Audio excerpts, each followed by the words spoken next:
RCR presenta Perú 2030, programa sobre la reforma del Estado, la descentralización, la modernización de la gestión pública, el desarrollo regional y local en el marco de los 17 Objetivos de Desarrollo Sostenible de la Agenda 2030.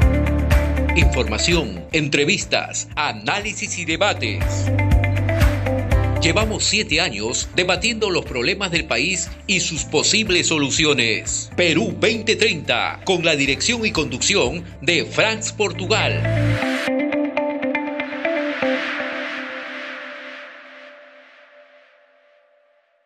Tenemos como invitado hoy día a Vlado Castañeda, que tiene una amplia trayectoria en el sector público, es profesor universitario, ha sido funcionario de la presidencia del Consejo de Ministros y actualmente es vocero de la Asociación Nacional de Gerentes Públicos del Perú.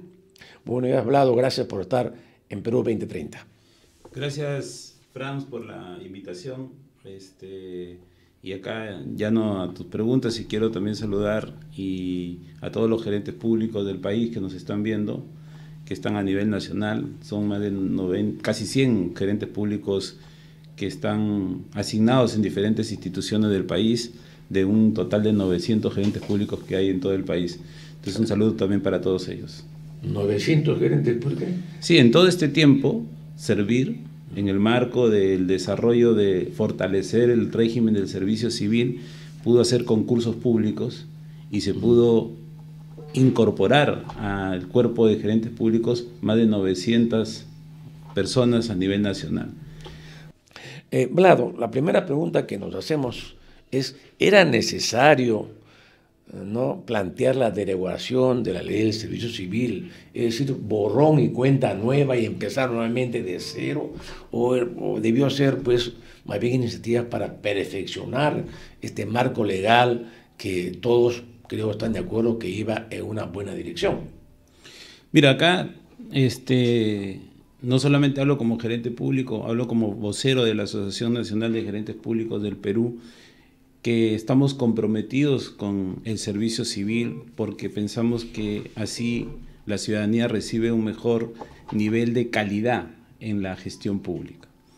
Creemos que no, creemos que definitivamente es un retroceso amplio, ¿no? Se ha trajinado 10 años en el desarrollo del servicio civil. La Autoridad Nacional de Servicio Civil venía trabajando desde mucho antes en ese desenvolvimiento, y si derogan el régimen del servicio civil se traen abajo varias cosas en las que se ha avanzado.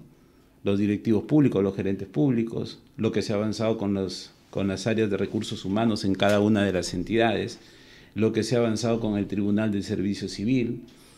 Y lo más grave acá es que puedes dar paso, como dicen, sin querer queriendo, puedes dar paso a la mediocridad, a la corrupción y a la ineficiencia en el Estado. Y nosotros desde esta asociación estamos tratando de impulsar una incidencia pública para que todos nos sumemos a tratar de incidir en que el Congreso no avance con este proyecto de ley. Si bien lo ha aprobado una comisión del Congreso, tú que tienes especialidad en esta materia, al final quien toma la decisión es el Pleno y lo puede mandar al archivo. Esperemos que eso pase. ¿Y por qué es importante eso?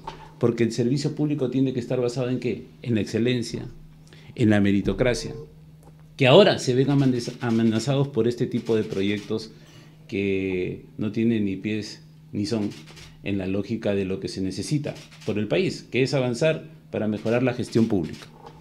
Ahora bien, yo entiendo de que los congresistas que han planteado este tema, que han presentado, son 3 proyectos de ley que se han presentado, sí, ¿no? Piensan, ¿no?, que están haciéndole un favor a los trabajadores estatales, ¿no? Esa es un poco la idea de fondo, porque durante mucho tiempo, ¿no?, había la información a nivel de los sindicatos de trabajadores. Nosotros conversamos en su momento con varios de ellos cuando estábamos en funciones en el Congreso, ¿no? Y había esa situación. Y eso pasaba porque ellos señalaban que las evaluaciones de desempeño que se iban a desarrollar, ¿no es cierto?, para este tránsito a un único régimen laboral, ¿no?, iban a significar el despido de los trabajadores, el dejarlos sin trabajo, ¿no? Y eso obviamente atentaba contra sus derechos según ellos, ¿no? ¿Esto es cierto? Primero, no es cierto. Primero, hay dos situaciones. La primera situación que siempre han dicho los presidentes de la Autoridad Nacional de Servicio Civil, está en la norma, es que el proceso es voluntario, ¿no? Te puedes presentar o no. Si no te presentas, sigues con tu propio régimen de servicio civil que tenías antes. La segunda cosa es que la evaluación de desempeño hoy en el mundo, y hoy que estamos asociados a adherirnos a la OCDE, donde están los 36 países con mejores estándares de gestión pública, que promueve los regímenes de servicio civil, indican que la evaluación de desempeño es para mejorar y para incentivar. Mejorar si es que todas tus capacidades no están bien desarrolladas o no tienes un buen desempeño todavía, y incentivar a aquellos que están haciendo meritocráticamente su trabajo dentro del Estado.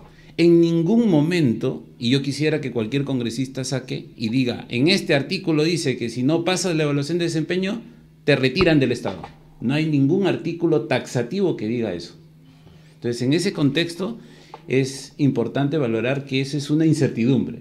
Ahora, yo entiendo que puede haber esa incertidumbre, porque tengo colegas, tengo alumnos en diferentes niveles del régimen, diríamos, laboral que tiene el Estado, porque tiene más de 40 formas de contratar el Estado. Pero yo entiendo su incertidumbre, pero esa incertidumbre también nos exige y exige a la Autoridad Nacional de Servicio Civil que comunique mejor los alcances de la norma. Y también hay que ser sincero, en la lógica de la transición de este desorden que hay en el régimen laboral actual a el régimen del servicio civil, se ha avanzado poco todavía. Y por eso que a la luz de esa situación es que la incertidumbre de repente puede tener de una desinformación, de que te van a retirar porque no pases una evaluación, puede haber generado una expansión mayor, pero no es cierto.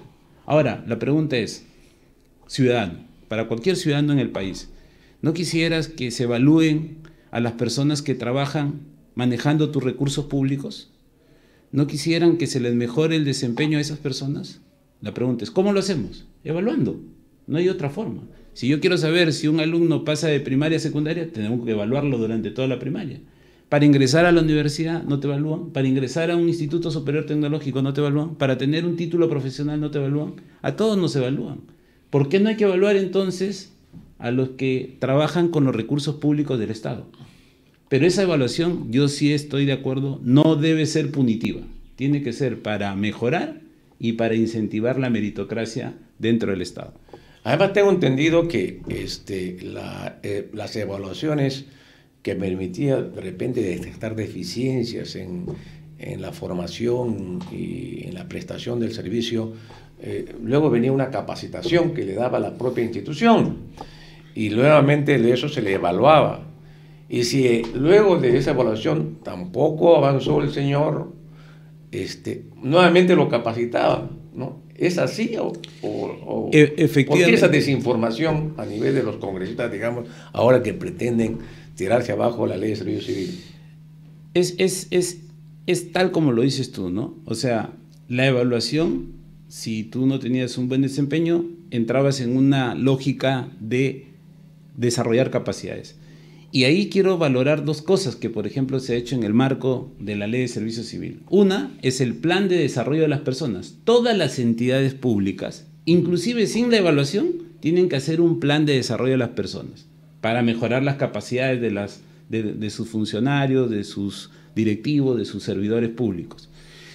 Y la segunda cosa es la creación de la Escuela Nacional de Administración Pública. Entonces, ya hay dos mecanismos que va a permitir de manera directa lo que tú has dicho, ¿no? Se evalúa, vamos a suponer que sales mal en una evaluación, se te capacita, se te desarrolla las capacidades. La pregunta es, ¿qué hay para hacer eso? El plan de desarrollo de las personas y, además, la Escuela Nacional de Administración Pública. Entonces, no es que se te retira del Estado, sino que se te capacita para que mejores tus capacidades y en una próxima evaluación de desempeño pueda salir en mejores condiciones. ¿Quién gana con todo esto? La sociedad, porque si tienes un servidor público más capacitado, con mejor desempeño, con un desenvolvimiento meritocrático, hay un mayor nivel de eficacia y eficiencia que se demuestra en la satisfacción que tengan los ciudadanos por parte del Estado. Ahora bien, me decían, hablando de capacitación, que me parece importantísimo que haya este tipo de programas en cada entidad pública, porque todos queremos mejorar, ¿no? Queremos elevar nuestro nivel. Sin embargo, me informaban hace tiempo de que obviamente Servir y la Escuela Nacional de Administración Pública desarrolla programas al interior del país, ¿no? En cada departamento, ¿no? Desarrolla programas de capacitación para los servidores públicos, ¿no? Lo cual significa un gran esfuerzo humano y económico, ¿no? Financiado por Servir. Sin embargo, me decían que no asistían, ¿no? A esos programas de capacitación, se negaban a asistir, ¿no? Y entonces era pues un desperdicio de recursos y de esfuerzo. ¿Por qué el trabajador se resiste a ser capacitado inclusive? Bueno, deben ser menores esos casos. Yo he sido algún tiempo profesor de la Escuela Nacional de Administración Pública y sí he visto que la asistencia ha sido amplia, pero a veces sí hay un desinterés, ¿no?, en las capacitaciones. Esto tiene que estar conjugado a veces, y yo entiendo también a los colegas a la responsabilidad que pueden tener, a la carga de trabajo, entonces hay que darles un espacio para el desarrollo de las capacidades, ¿no? Como lo suele hacer el privado, ¿no? Si te manda a capacitar, te da un espacio, no te está generando una carga laboral extra. Pero también hay a veces irresponsabilidad de quienes tienen esto de manera gratuita, porque como tú bien lo has dicho, cuando la Escuela Nacional de Administración Pública o cuando una entidad ejecutando su plan de desarrollo de personas, la misma entidad da capacitación, es de manera gratuita. Ahora, claro, la ley lo que dice es que si no vas a la capacitación vas a tener que retornar la inversión que está haciendo el Estado, ¿no? En algunos casos hay esos compromisos que tienen que hacer los funcionarios. Creo que ese debería ser el mecanismo. Si tú no vas a la capacitación y no tienes una justificación clara, precisa sobre ese hecho, ¿no?, porque puede pasar a un aspecto fortuito, inesperado, yo creo que el Estado debe que recuperar esa inversión, ¿no? Y claro, ese puede ser, diríamos, el mecanismo para estimular que no se falte, ¿no? Pero es importante la capacitación. Sí. Sin ella no te puedes actualizar. Claro que ahí me faltó también algunos mecanismos para que los funcionarios en las regiones puedan asistir, ¿no? O sea, ahí me parece, por ejemplo, en el caso en la universidad, cuando hacen algunos programas de capacitación para los docentes, en el caso de mi universidad, y tiene un costo, obviamente están obligados los profesores a asistir, ¿no? Y además tienen que firmar un compromiso, sí, ¿no es cierto? Y si no asiste, ¿no es cierto?, se le descuenta de su sueldo el gasto, ¿no es cierto?, que se ha producido en esa actividad, ¿no? ¿Qué pasa con esta situación del servicio civil que no logra cuajar, ¿no?, en todo este periodo? Mira, primero lo que debemos tener en cuenta todos es que el servicio civil lo que logra es garantizar la idoneidad y la imparcialidad en la administración pública. Y eso permite asegurar la eficacia y la eficiencia de los servicios públicos. Eso es lo primero que se quiere derogar, ¿no? Y además el riesgo, ¿no? El riesgo de comenzar a ver prácticas clientelistas, nepotismo, socavando la integridad y reduciendo el profesionalismo dentro del Estado. Yo quiero que entienda la población qué se gana y más bien qué riesgo existe. Si no hubiera un régimen del servicio civil que no ordene cómo entrar al Estado, cómo estar dentro del Estado, cómo trabajar dentro del Estado en el ámbito del recurso humano. Todos los que están acá han visto seguro una empresa, una organización. Si su recurso humano no es bueno, no es pertinente, no es el adecuado, no tiene el mérito, no tiene el profesionalismo, el nivel de gestión comienza a bajar. Y en el caso del Estado, quien lo sufre es el ciudadano. Ahora, ¿qué ha faltado entonces? ¿Por qué no se ha avanzado más? ¿Cuáles fueron las principales dificultades que enfrentó este proceso? El primer elemento es, esto es una reforma del Estado. Y una reforma que necesita de un soporte político del máximo nivel. Y acá le hago un llamado a la Presidenta de la República, ¿no? ¿Qué va a hacer la Presidencia de la República, que es la jefa del Estado, que mira la política general de gobierno, para poder hacer incidencia política ciudadana en decir que vamos a fortalecer el servicio civil? Una decisión es estar en contra de esta derogación que quieren hacer al régimen del servicio civil y volver a un esquema transitorio, y encima lo que dice el proyecto de ley es que una comisión va a ver qué régimen vamos a hacer. O sea, vamos a retroceder al año 2014 para ver ahora qué régimen. Ya tenemos este régimen. Si no hay cosas perfectas, hay que mejorarlas. Si es un tema de gestión, y ahí viene la segunda parte. Entonces, la primera parte, decisión política, del máximo nivel. La presidenta, el premier, que tiene a su cargo la Autoridad Nacional de Servicio Civil, que es el vocero del gobierno. Bueno, ¿qué nos pueden decir sobre esta derogación? ¿La van a apoyar o van a ir en contra de la derogación? ¿Pero no crees que la experiencia de estos años, 10 años, y de los presidentes que han pasado, no tuvieron la voluntad política de implementar este sistema? Yo creo que la voluntad política ha tenido sus vaivenes y no ha tenido su seguimiento, porque la reforma también implica que tú le estés siguiendo la pauta a lo que va pasando, ir impulsando. ¿Por qué? Porque luego vienen ya los niveles jerárquicos. Por ejemplo, las entidades públicas han querido, los titulares de las entidades públicas han querido y han puesto en su marco de modernización de la gestión pública, en su agenda institucional, administrativa, mejorar el régimen del servicio civil, y yo creo que ahí ha habido también incertidumbre. Ha faltado de repente acompañamiento. Entonces, la segunda parte que tenían miedo a los trabajadores, a los sindicatos, de repente sí, de repente no sabían qué iba a pasar en la interacción, ¿no? Porque la desinformación. Pero ahí viene la segunda parte, la gestión. Y en la gestión, mira, ¿qué pasa?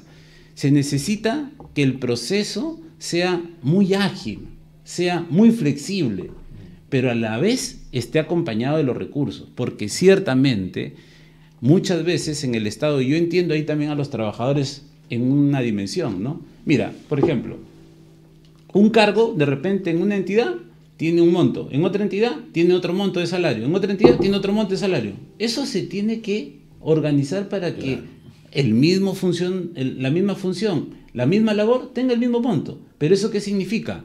Significa que hay que ponerle recursos a la reforma. Entonces acá el Ministerio de Economía y Finanzas, el ministro de Economía y Finanzas, que ha sido gobernador regional, que sabe la realidad del servicio civil no solamente en el nacional, sino en el regional. ¿Cuántos recursos le va a poner a la reforma? ¿Cuántos recursos presupuestales le ponemos a la reforma? Para que la reforma avance. Porque también a veces la desaceleración de la reforma es porque no le pones todos los recursos. Claro. Tú has estado involucrado en varias reformas de tu trabajo y labor en el Congreso, en una comisión importante como ha sido la Comisión de Descentralización. Si no hay apoyo político, si no hay una adecuada gestión de la decisión política y si no hay los recursos, las reformas van lentas, las reformas no avanzan. Y a veces suceden estas cosas, que la gente se desanima o aprovechan ese factor para decir, esta reforma es mala, cuando la reforma está comprobada, no solamente por quienes miramos la reforma, sino por entes como por ejemplo la OCDE, que es una reforma importante. Los mejores países en el mundo que han mejorado su administración pública tienen un régimen del servicio civil. Entonces nosotros tenemos que aprovechar esa experiencia comparada para ir hacia otra sintaxis. Ojalá que después que se pase este impasse, que no se apruebe esta iniciativa legislativa en el Pleno del Congreso, no se quede solamente con el hecho anecdótico que nos opusimos varios y que hicimos incidencia varias instituciones como la Asociación Nacional de Gerentes Públicos, porque no estamos solos, hay otras asociaciones que se han pronunciado sobre gestión pública que dicen que la reforma debe seguir. El mismo presidente de Servicio Civil lo salió a decir. Ojalá que con esa misma energía invito al premier que lo haga, como el rector del sistema de recursos humanos, y a la presidenta como la máxima autoridad. pero ojalá que este hecho, una vez que pase, nos ayude a hacer una agenda de mejora de la Autoridad Nacional de Servicio Civil, de mejora del sistema de gestión de los recursos humanos, de aprovechamiento de la gerencia pública, de los directivos públicos, y de mejora de la eficacia y la eficiencia en la gestión pública a partir de la labor de un recurso importante. Para mí es el recurso más importante, que es el recurso humano en el Estado. Ahora nos preguntamos qué va a pasar con los trabajadores estatales que ya están en el régimen de servir si la ley la derogan. ¿En qué situación legal quedan? ¿No? Y la pregunta también es, ¿qué va a pasar con las instituciones que están en tránsito ya para adecuarse a la ley servir y le eliminan la ley servir? ¿Cuál es tu opinión al respecto? Sí, ahí el proyecto de ley analizando habla de la transitoriedad, ¿no? O sea, que te vas a quedar en un momento transitorio, ni acá ni allá. Bien. Y eso lo que va a generar, que es peor, es que hayan más regímenes laborales en el Estado, ¿no? Que el desorden aumente. Yo te digo, mira, yo he sido servicio no personal, he sido orden de servicio, he sido CAS y he estado nombrado en cargos fijos en el Estado. O sea, he tenido varios regímenes laborales. Es un desorden. Entonces, ¿qué pasaría? Imagínate, ojalá que no pase, pero si esta derogación se da, esas personas se van a quedar en el limbo, porque van a ser como un régimen, van a seguro a llamarse los ex servicio civil o el régimen transitorio de servicio civil. Pero ahí yo quiero acotar algo interesante en subrayar nuestra preocupación, ¿no? Que esta iniciativa del Congreso, la consecuencia que trae es que lamentablemente va a ir a una transitoriedad, y a mí me preocupa la transitoriedad. Mira, ¿tú te acuerdas cuando Fujimori volvió transitorio los gobiernos regionales y creó los consejos transitorios de administración regional? Durante toda la época de Fujimori, lo transitorio, ¿qué se volvió? Lo regular. Se volvió lo regular. O sea, el riesgo que hay es que se vuelva regular no tener un servicio civil y seguir con el mismo desorden. Y de repente saquen otras cosas paralelas, inadecuadas, en donde no se reconozca la meritocracia, la profesionalización, ¿no? Y no se reconozca la capacidad que tiene el Estado de poder dar un servicio público de calidad. Vuelvo a repetir, el recurso humano es sumamente importante. Y los colegas que están en el Estado, en los diferentes niveles jerárquicos, no hay que tener miedo al régimen de servicio civil. Creo que va a ser una ayuda para la situación actual y para las futuras generaciones. Mira, hoy tenemos que luchar contra la pobreza, que ha incrementado. Tenemos incrementada la inseguridad ciudadana. Necesitamos una reactivación económica. Hay algunos servicios públicos que están deteriorados, como lo que pasa en el sistema de salud o lo que pasa en el sistema de educación. ¿Con quién hay que hacerlo? Con los mejores seleccionados, ¿no? Tú no vas a ir a jugar un partido del Mundial sin una buena selección.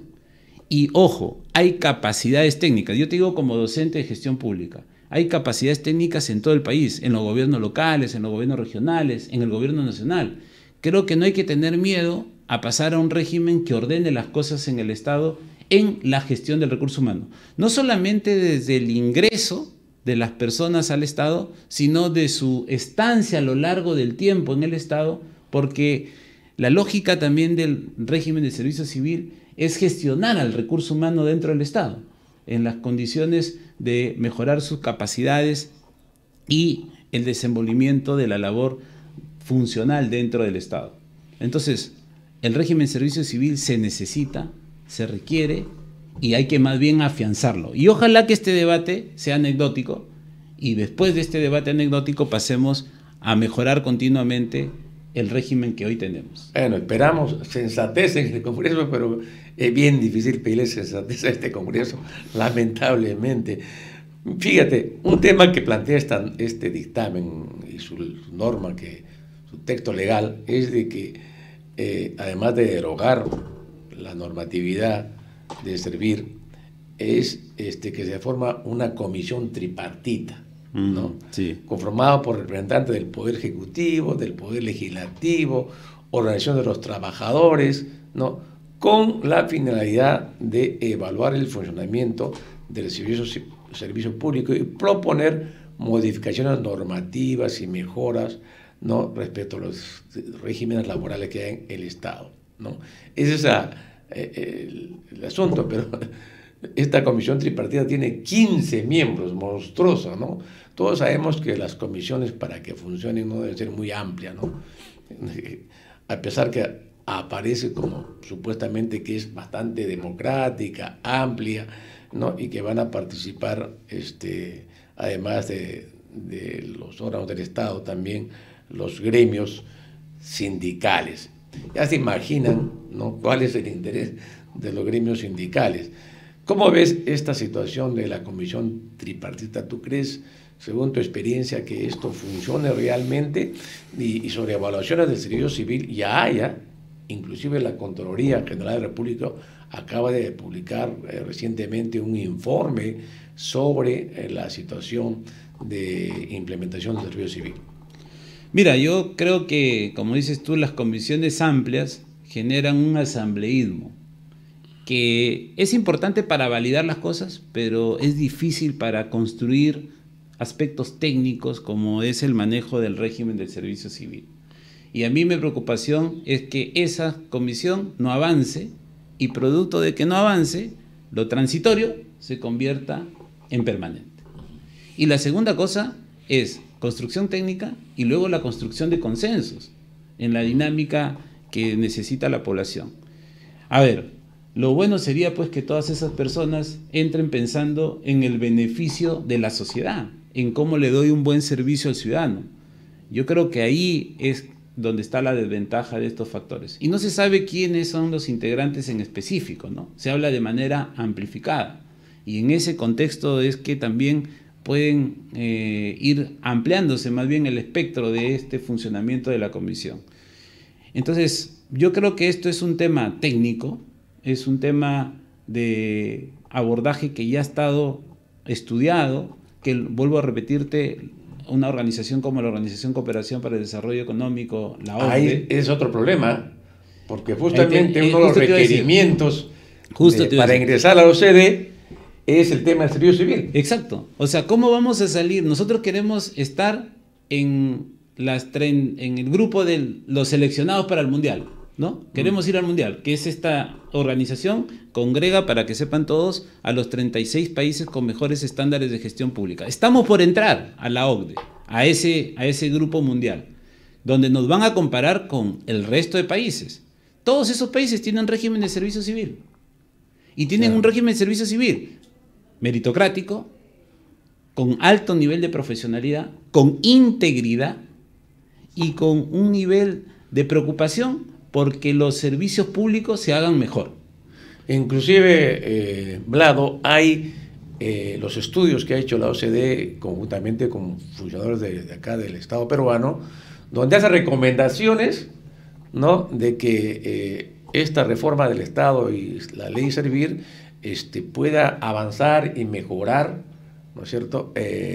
Y hace puntualmente varias recomendaciones.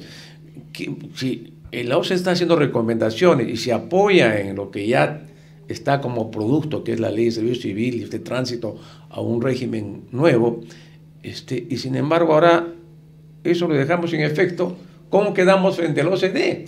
Sí, además, miren, yo he estado en varios estudios de la OCDE que ha hecho en el Perú, y la OCDE, cuando viene a hacer los estudios, no solamente vienen los técnicos de la OCDE, vienen también en la comisión pares de los países que tienen régimen de servicio civil y han dejado recomendaciones para fortalecer los directivos públicos, la gerencia pública. Ha dejado recomendaciones para fortalecer los sistemas de recursos humanos. Ha dejado recomendaciones para seguir mejorando las capacidades de los recursos humanos. O sea, no te han dicho en ninguna parte deroga lo que tienes. O sea, ya la parte profesional de análisis comparado a nivel internacional te dice que es una buena apuesta lo que está haciendo el país. Entonces, aquí lo grave es, si hubiera pues una evaluación certera, científica, con una valoración institucionalizada dentro del Estado, que esto no sirve, Y eso motivaría el proyecto de ley. Tú mira la exposición de motivo del proyecto de ley, mira el dictamen. No tiene nada, ninguno de esos aspectos. Entonces, ¿en qué se están fundamentando estas personas, estos congresistas, para decirnos que no va un régimen de servicio civil? Ni siquiera toma en cuenta las evaluaciones de la OCDE que he hecho sobre la materia. O sea, no hay mayor estudio, digamos, sobre el tema del servicio civil en el Perú. Es realmente lamentable, ¿no? Ese dictamen es bien, diríamos, mediocre, ¿no? Es la palabra exacta. No me gustan a veces los calificativos, pero hay que decirlo, es un dictamen bien mediocre. Estaba viendo, ya no ganó el tiempo, se pasa volando. Sí, rápido. ¿No? Vlado, estaba viendo la proporción de funcionarios y servicios y servidores públicos por tipo de régimen, tanto en el nivel del gobierno nacional como en el nivel regional y local. En el nivel, para información de nuestros que nos escuchan y nos ven en RCR, hay ese orden que tú señalabas, ¿no? De regímenes, pero es interesante ver los porcentajes. Por ejemplo, a nivel del gobierno central, y son una evaluación 2018-2022, ¿no? En CAS hay, en el gobierno nacional, es 25% de los trabajadores, un buen porcentaje, ¿no? En el régimen 276, ¿no? De antiguo régimen, solamente 9%. Yo pensé que era mucho más grande el 276, ¿no? Y ese sin régimen laboral, que es el 13%, que también tú señalabas, y el decreto legislativo 728, que es un régimen que está solamente en algunas entidades públicas, no está generalizado, es 8%, bien bajo, ¿no? Bien bajo, 8%, ¿no? Y otras carreras específicas son el 44%, ¿no? Ese es a nivel del nacional, ¿no? Veamos a nivel regional. A nivel regional la figura es la siguiente: CAS son 20%, menos que el central. El decreto legislativo 276 aumenta a 14%, ¿no? Sin régimen laboral 3% se reduce, ¿no? Y el 728 es ínfimo, 0.08%, o sea, casi nada, ¿no es cierto? Y las carreras especiales son 63%, la mayoría, ¿no? Y a nivel de gobierno local, pues hay otro panorama bien diferente, ¿no? En el decreto 728, 34%. A nivel de municipios, fíjense, altamente superior al nivel nacional y al nivel regional. Y CAS, ahí sí se pasaron. 51% son CAS en municipios. Y el 276, pues 15%. ¿Qué te parece? ¿Por qué esa desproporción? Ahí te das cuenta el desorden que tenemos en el Estado, ¿no? Y la importancia de ir a un régimen del servicio civil nuevamente, ¿no? Porque lo que hace el régimen del servicio civil es ordenar esas diferentes capas. Ahora hay dos problemas ahí, en eso que tú has visto, esa diferenciación. Las formas como están contratados son diferentes y los montos que reciben cada una de las personas en los mismos cargos son diferentes. Así es. Entonces, esa asimetría, diríamos, vertical de las formas como contratas, se han encontrado hasta algún momento 40 formas de contratar en esos regímenes, ¿no? Con 40 conceptos diferentes de pago. Y la otra cosa es la asimetría horizontal, el desbalance horizontal. Entonces, el régimen lo que iba a hacer y lo que tiene que hacer es arreglar eso, porque cuando una entidad pasa al régimen de servicio civil, todos van a estar en el mismo régimen y ya no va a haber asimetrías ni verticales ni horizontales. Y con eso tú arreglas la gestión del recurso humano. Y con eso tú le puedes dar al recurso humano mayores capacidades. Y con eso puedes reconocer la meritocracia, el profesionalismo. Y ponte el caso de que nos vaya mal en la vida en algunas cosas que hagamos. Salgamos mal en una evaluación de desempeño, que podemos salir mal, ¿no? A veces no te sacas 20, te sacas 11. ¿Qué hace el sistema? Te da más capacidades, te capacita, te fortalece, te da asistencia técnica, te da acompañamiento. Claro, si sales mal siempre, tampoco se va a ir hacia un desarrollo inadecuado de la lógica de lo que es acompañar al recurso humano. Pero lo más importante es que el régimen del servicio civil arregla esa situación en los diferentes niveles de gobierno. Por eso, lo que hemos hablado acá, apoyo político de todas las autoridades. He hecho un llamado a la presidenta, que es la máxima autoridad del país, y del premier, que es el que tiene a cargo el servicio civil, porque en su área de la PCM, de la Presidencia del Consejo de Ministros, está la Autoridad Nacional de Servicio Civil. Dos, la capacidad de gestión para gestionar todo lo que indica la ley. Y tres, se necesitan recursos presupuestales. Así es. Sí se necesitan recursos presupuestales y ahí el MEF tiene que ayudar en esa tarea. Bien, amigos, hemos llegado pues al final de Perú 2030, hoy día sábado. Hemos hablado Castañeda, con el cual hemos conversado temas muy importantes para el país, como es el tema del servicio civil en el Perú. Sí, Vlado. Una última nada más, agradecerte. Esta es la primera vez que estamos saliendo. Hace poquito ha salido nuestra conformación de la Asociación Nacional de Gerentes Públicos del Perú. Así que me invitaste en lo personal, coordiné con la Junta Directiva de la asociación, por eso me permití venir como vocero, porque queremos difundir que la asociación está creada justamente para promover políticas de la profesionalización, de la capacitación, del reconocimiento al mérito en el desempeño laboral, y vamos a estar siempre en contra de aquello que debilite cualquier pilar fundamental de la gestión pública, porque pensamos nosotros desde este espacio y desde nuestra experiencia que la gestión pública puede ayudar significativamente a mejorar las condiciones de vida de nuestro país, que hoy lo necesitamos más que nunca por los factores que hemos mencionado: alta pobreza, necesidad de reactivación económica, mejorar las condiciones de inseguridad ciudadana. Hay muchos problemas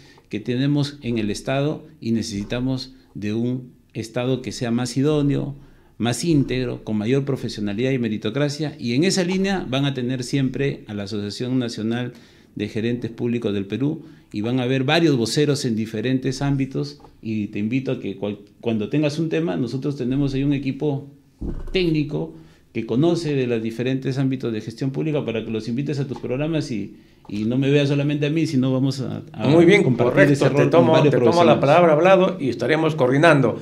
Amigos, el próximo sábado estamos viendo la posibilidad de que tengamos una entrevista en este tema, la situación de la democracia en América Latina, que hemos iniciado también acá en Perú 2030, a la profesora Luz Ramírez, investigadora y profesora española, que acaba de publicar en la revista del CLAD un artículo sobre la situación de la democracia en América Latina, un estudio comparado, ¿no? Y posiblemente ya estaremos con nuestro programa sobre el tema de la descentralización, que vamos a hacer un balance de este proceso y de las propuestas, invitando a especialistas y también a representantes de las regiones. Nos vemos el próximo sábado a las 10 de la mañana con Perú 2030. Muy buenos días y buen fin de semana.